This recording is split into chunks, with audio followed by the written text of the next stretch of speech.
Shalom saudara yang saya kasihi dalam Tuhan Yesus Kristus.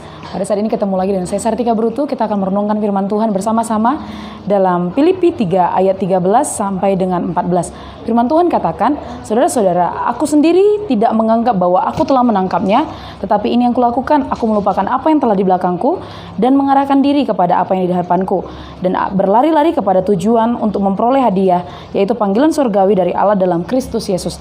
Nah, teman-teman yang saya kasih dalam Tuhan Yesus Kristus, hari ini saya kasih judul renungan buat kita adalah benar-benar lupa. Teman-teman, kita belajar dari kisah Paulus bagaimana masa lalunya.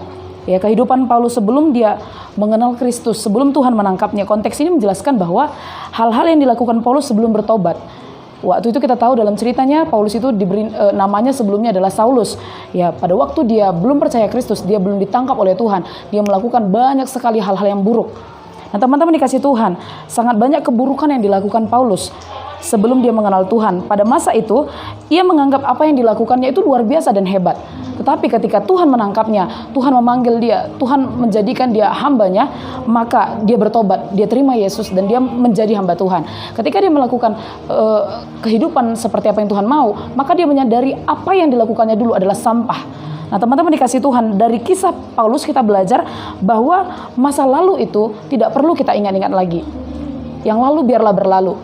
Ketika kita sudah mengenal Kristus, percayalah, yang ada di hadapan kita, itu yang harus kita kerjakan. Dan Tuhan ada bersama dengan kita, Dia akan memberkati kita.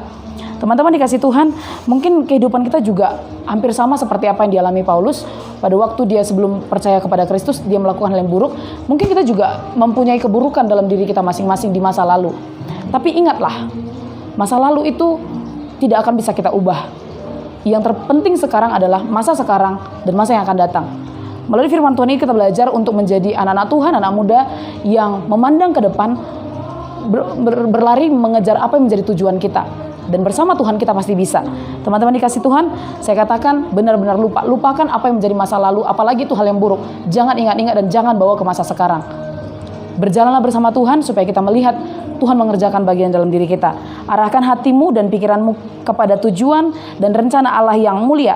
Jangan menoleh ke belakang lagi, teman-teman. Percayalah, hari baik akan jadi milikmu, kemenangan akan jadi milikmu, keberhasilan akan ada di pihakmu. Lupakan masa lalumu, kejar masa depanmu, dan raih kesuksesan bersama dengan Tuhan. Dan seperti yang kata Paulus, dia akan menerima mahkota kehidupan. Kita juga akan menerima mahkota kehidupan ketika kita berjalan bersama Tuhan dan mengerjakan bagian kita. Demikian renungan kita hari ini. Tuhan Yesus memberkati. Shalom.